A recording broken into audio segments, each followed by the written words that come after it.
আর যে আমাকে ভালোবাসে কানা মাই ফিল জান্নাহ, আল্লাহর নবী বলেন সেই ব্যক্তি আমার সাথে জান্নাতে থাকবে।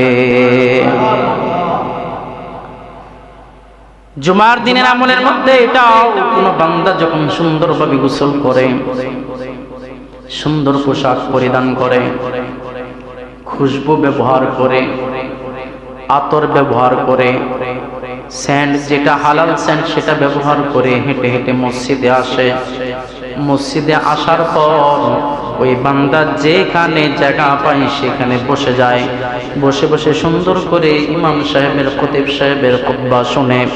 আল্লাহর নবী বলেন ওই ব্যক্তি যে কদম ফেলে ফেলে আল্লাহর উপর মসজিদে এসেছে, প্রতিটা কদমের বিনিময়ে আল্লাহ তাআলা 1 বছরের নফল ইবাদত ওই বান্দার আমলনামায় আল্লাহ লিখে দেন।